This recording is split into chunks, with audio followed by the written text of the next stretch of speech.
قال اللہ تبارک و تعالی فی القرآن المجید والفرقان الحمید اعوذ باللہ من الشیطان الرجیم بسم اللہ الرحمن الرحیم انا جعلنا ما علی الارض زینۃ لہا لنبلوہم ایہم احسن عملا وَإِنَّا لَجَاعِلُونَ مَا عَلَيْهَا صَعِيدًا جُرُزًا صدق اللہ مولانا العظیم۔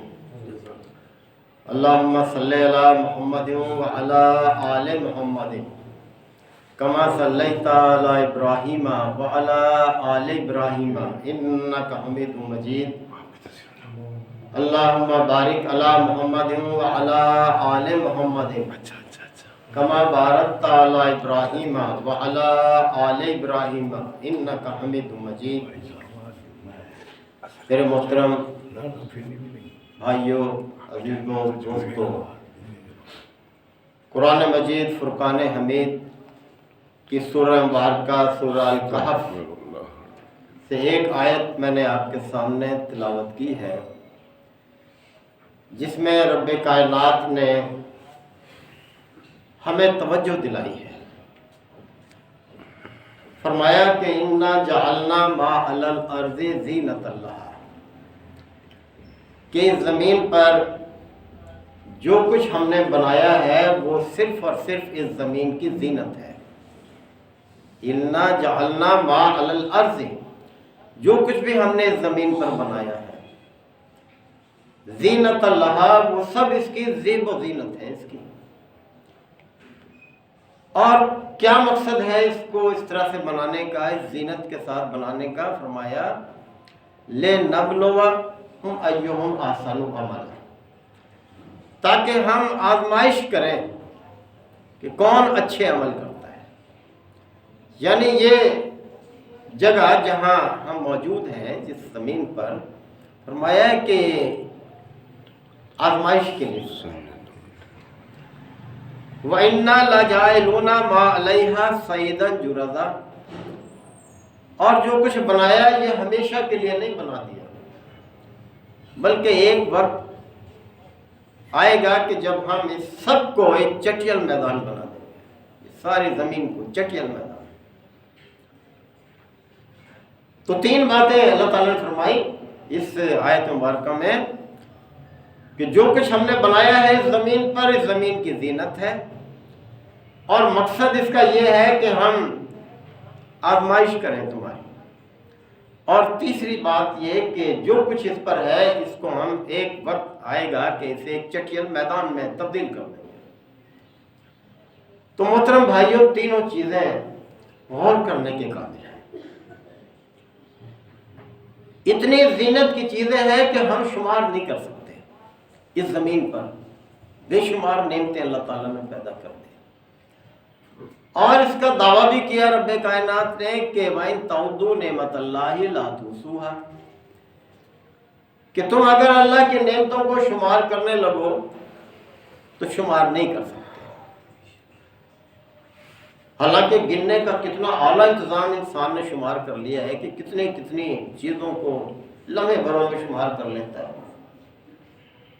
بینک میں جاتے ہیں اور نوٹوں کی گڈی مشین کے آگے ذرا پھراتے ہیں تو وہ فوراً بتا دیتی ہے اتنے ہیں، کوئی غلطی نہیں ہوتی۔ ہمیں تو بہت وقت لگتا ہے۔ اور اسی طرح سے اس سے بھی باریک ترین چیزیں جو ہیں ان کو شمار کر لیتی ہے۔ ایک خون کے ذرہ، ایک قطرہ، اس میں کتنے وائٹ سیلز ہیں، کتنے ریڈ سیلز ہیں، کتنے کارپسلز ہیں، سب بتا دیتی ہے۔ یعنی اتنی صلاحیت انسان کو اللہ نے دے دی ہے کہ وہ شمار کرنے کا بہت اچھا انتظام اس نے دریافت کر لیا۔ لیکن پھر بھی اللہ کا چیلنج ہے کہ وَإِن تَعُدُّوا نِعْمَتَ اللَّهِ لَا تُحْصُوهَا، اللہ کی نعمتوں کو شمار نہیں کیا۔ ہم اپنے جسم کو ہی دیکھ لیں کہ اللہ تعالیٰ نے جو جسم بنایا ہے 5-6 فٹ کا، حیران کن ہے، حیران کن ہے۔ کوئی شخص پورے جسم کو نہیں سمجھ سکتا۔ ایک ڈاکٹر ہے وہ آنکھوں کا ہے، دوسرا ہے وہ کان کا ہے، تیسرا ہے وہ دل کا ہے، چوتھا ہے وہ ہڈیوں کا ہے، کوئی ہے کوئی نظام ہضم کا ہے، کوئی معدے کا ہے، کوئی دیکھیں۔ اور ایک اسپیشلسٹ سے دوسرے کے بارے میں پوچھے، کہتے ہیں بھائی میں نہیں جانتا اس سے۔ تو اللہ تعالیٰ کا یہ نظام کائنات بہت پر حکمت ہے، بہت پر حکمت ہے۔ کوئی چیز بے مقصد نہیں ہے اس کائنات میں، ہر چیز کا ایک مقصد ہے۔ جیسے ہم نے یہ ساری چیزیں لگا رکھی ہیں، بلب لگائے ہوئے ہیں، پنکھا لگایا ہوا ہے، اے سی لگایا ہوا ہے، ایک مقصد کے لیے لگا۔ جب یہ وہ مقصد پورا نہیں کرتا ہم کہتے ہیں بھائی ہٹاؤ اسے، دوسرا لگاؤ۔ تو انسان جو اس کائنات کی بہت اہم مخلوق ہے، سب سے اہم مخلوق ہے اس کائنات، کہ جس کو اللہ تعالیٰ نے اپنا نائب بنانے کا بھی اعلان فرمایا۔ فرشتوں کے سامنے ذکر کیا، سورہ بقرہ میں پڑھتے رہتے ہیں کہ وَإِذْ قَالَ رَبُّكَ لِلْمَلَائِكَةِ إِنِّي جَاعِلٌ فِي الْأَرْضِ خَلِيفَةً۔ ذرا بات یاد کرو وہ جب تمہارے رب نے فرشتوں سے یہ ذکر کیا تھا کہ میں زمین میں اپنا ایک نائب بنانے والا ہوں۔ تو اللہ تعالیٰ نے انسان کو دیکھے کتنی بڑی حیثیت دی ہے اس کائنات کے اندر،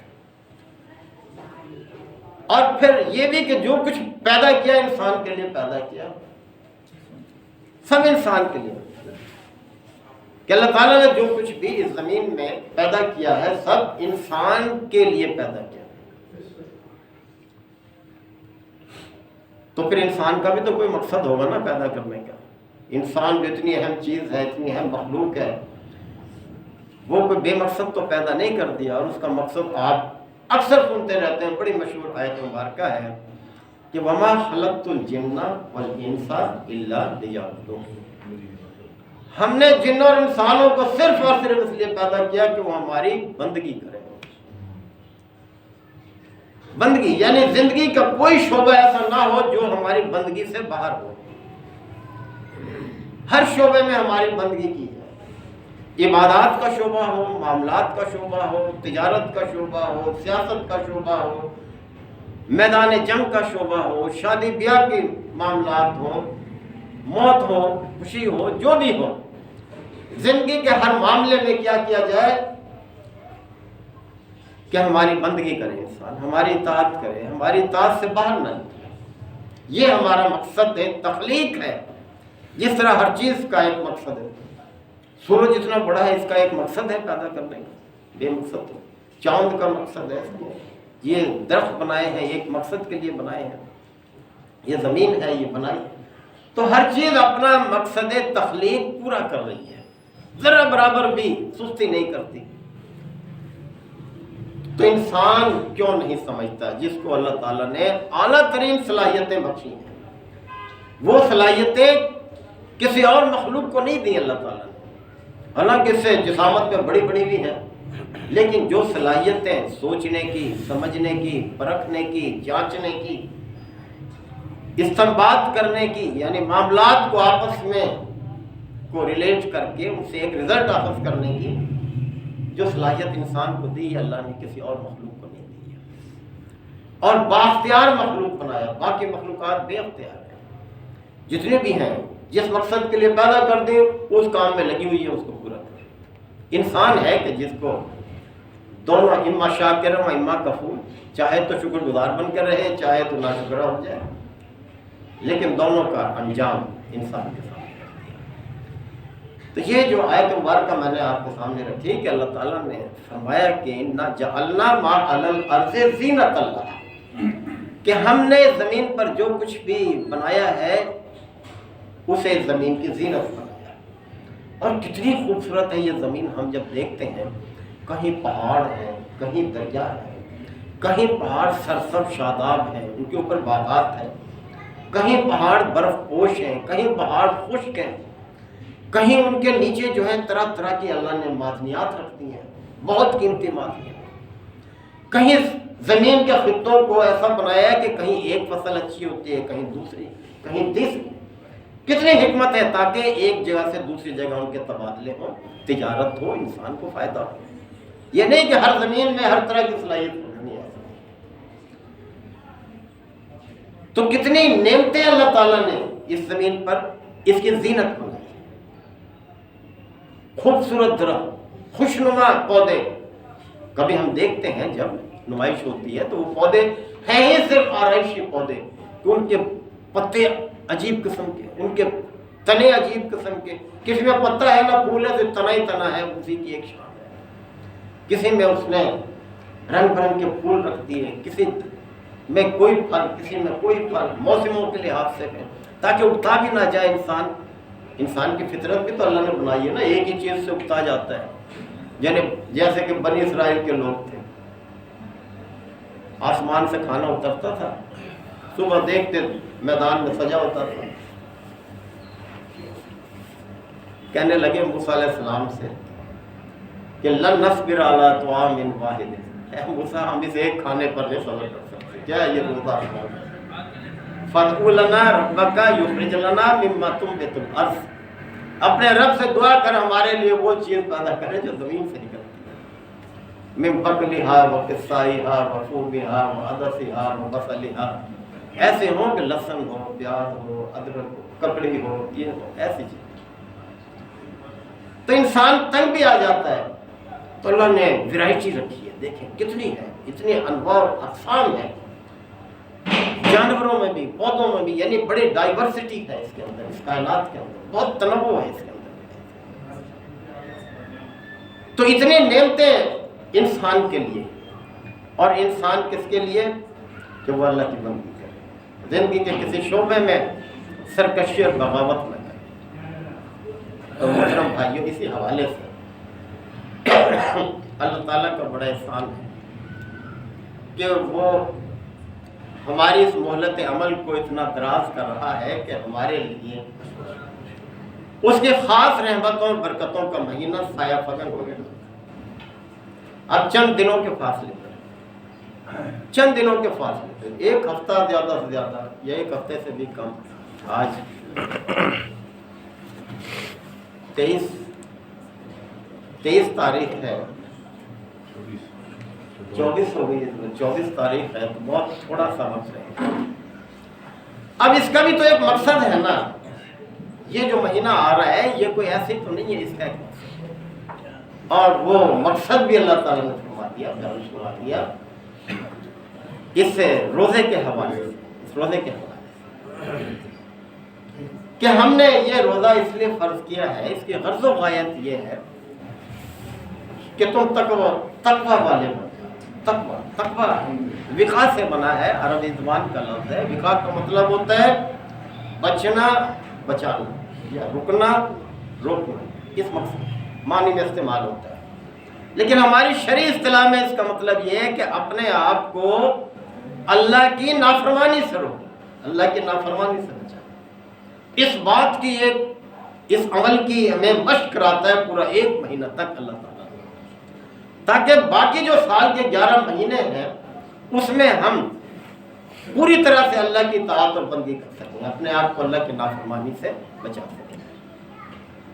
تو فرمایا کہ کتب علیکم الصیام کما کتب علی الذین من قبلکم لعلکم تتقون، کہ ایمان والو تم پر ہم نے یہ روزے فرض اس لیے کیے ہیں، تم سے پہلے بھی فرض کیے تھے، یہ نہیں کہ صرف نبی کریم صلی اللہ علیہ وسلم کی امت میں یہ عبادت فرض ہوئی ہے، اس سے پہلی امتوں میں بھی اللہ تعالیٰ نے اس عبادت کو رکھا ہے۔ اور غرض و غایت کیا ہے؟ لعلکم تتقون، تاکہ تم تقوی والے بن جاؤ، وہی لفظ جو میں نے ابھی آپ کے سامنے رکھا کہ تم اللہ کی نافرمانی سے بچنے والے بن، یہ ہے۔ اور دیکھیں یہ مہینہ اپنے اندر کتنی اہم چیزیں رکھتا ہے۔ ایک تو سب سے بڑی بات یہ کہ یہ اللہ کی کتاب قرآن مجید کے نزول کا مہینہ ہے۔ اسی مہینے میں اللہ تعالیٰ نے پورا کا پورا قرآن مجید لوح محفوظ سے آسمان دنیا پر اتار دیا، اور وہ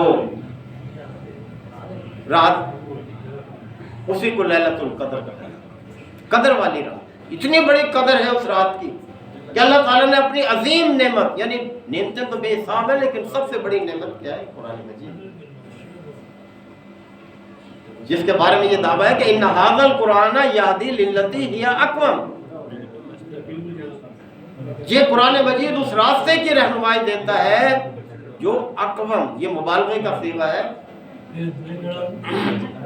سپرلیٹو ڈگری ہے یہ قائم ہونے کے لیے، جو بالکل سیدھا ہے، یعنی صحیح منزل پر پہنچاتا ہے۔ یہ قرآن مجید ان ھذا القرآن، یقیناً یہ قرآن، یہدی ہدایت دیتا ہے للتی ہی اقوم، اس راستے کی جو بالکل سیدھا ہے، جو صحیح منزل پر پہنچاتا ہے انسان، بھٹکنے نہیں دیتا، ادھر ادھر کوئی ڈیویشن نہیں ہے، یعنی صحیح راستے پر قائم رکھتا ہے انسان۔ اور جنہوں نے اس کو اپنایا آپ دیکھ لیں کہ وہ کس طرح سے اللہ نے ان کو سربلند کیا، جنہوں نے اس قرآن کو اپنا رہبر بنایا، اس قرآن کو عملی شکل تھے وہ قرآن کی، یعنی پیغمبر کو جس طرح سے دیکھا اس پر عمل کرتے ہوئے، انہوں نے اسی طریقے سے اس پر عمل کیا۔ آپ صلی اللہ علیہ وسلم کا ارشاد ہے کہ ان اللہ یرفع بہذا الکتاب اقواما، یہ کتاب وہ کتاب ہے جو قوموں کو عروج اور کمال عطا کرتی ہے۔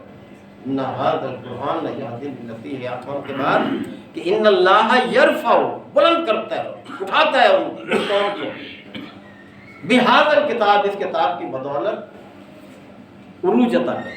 ان اللہ یرفع بہذا الکتاب اقواما وَيَذَرُ بِهِ آخَرِينَ، اور جو اس سے منہ موڑے اس کو کیا کرتا ہے؟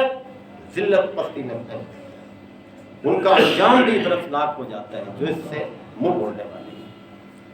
یہ تو ہماری بڑی قسمتی ہے کہ ہم اس قرآن کے حامل ہیں، اللہ نے ہمیں یہ کتاب عطا کی ہے، لیکن ہم اپنا رویہ دیکھیں کہ کیا رکھے ہوئے اس کتاب کے ساتھ۔ دنیا کی کوئی کتاب ایسی نہیں ہے کہ جو بغیر سمجھے پڑھی جاتی، سوچ کر دیکھ لیں، ہر کتاب سوچ سمجھ کر، فکر کے ساتھ، تدبر کے ساتھ، تفکر کے ساتھ پڑھی جاتی ہے، لیکن ہماری زیادتی اسی قرآن کے ساتھ ہے کہ ہم اس کو سمجھنے کی کوشش کریں۔ کسی شخص کو کوئی ہتھیار دے دے اور اس کا مینول کسی اور زبان میں ہو جس زبان کو وہ جانتا نہ ہو، کہ لو بھائی پڑھ لو اور اس کو استعمال کرو، کیسے استعمال کرے گا اسے جب اسے پتہ ہی نہیں کہ اس میں کیا اس کا طریقہ کار ہے؟ تو اصل فائدہ اس کا یہ ہے کہ اس کو سمجھ کر دیں۔ تو میں عرض کر رہا تھا کہ یہ مہینہ اللہ کی کتاب کی سالگرہ کا مہینہ ہے، اس کتاب کو اس میں۔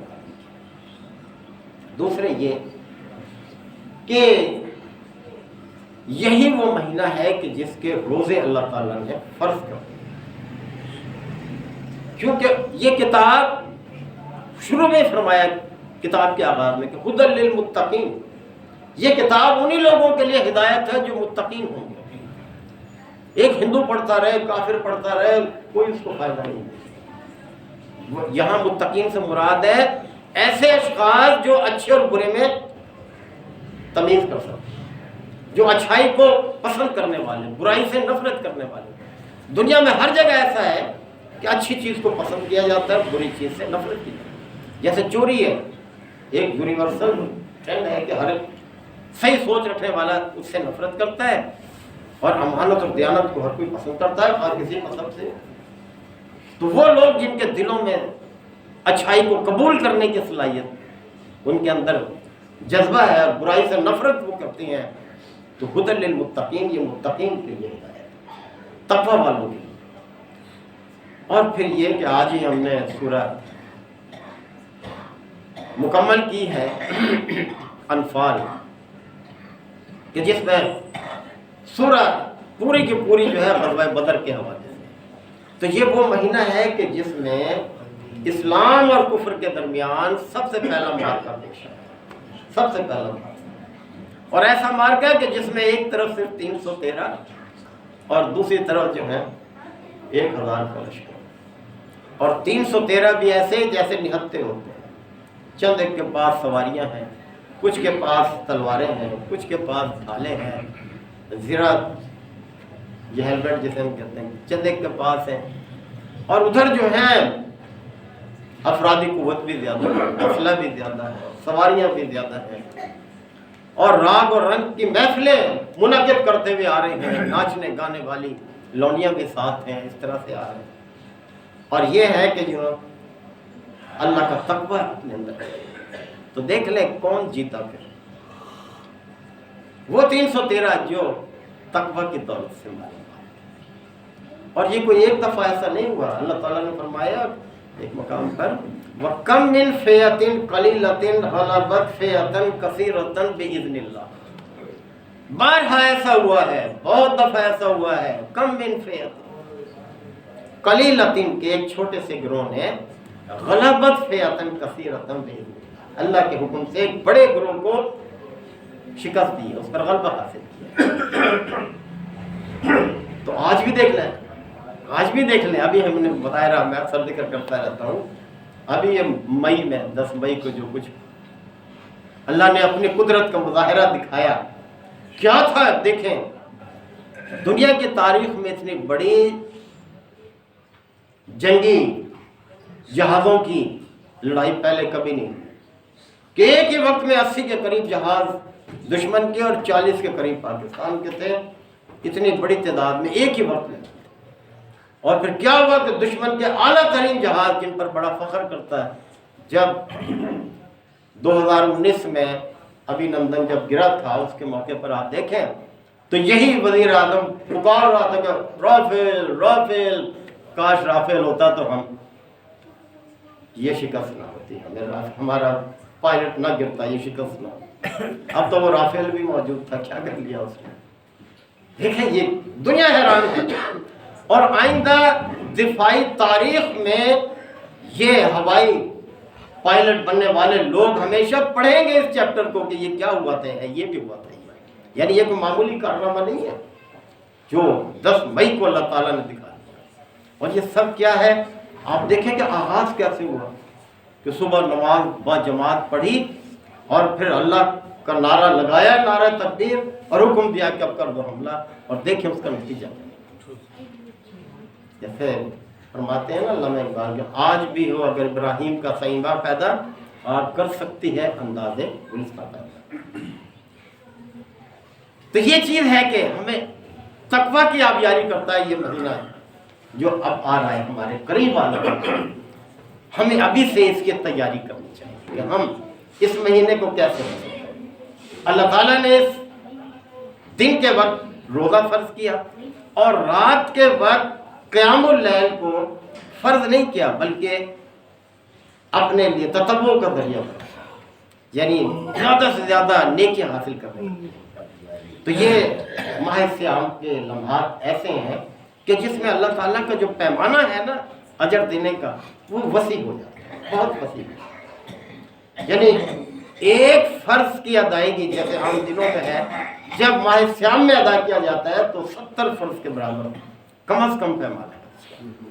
اور ایک نفل جو عام دنوں میں ہم پڑھتے ہیں، اگر وہ ماہ سیام میں ادا کریں اس نفل کو تو اس کا اجر فرض کے برابر ہوتا ہے۔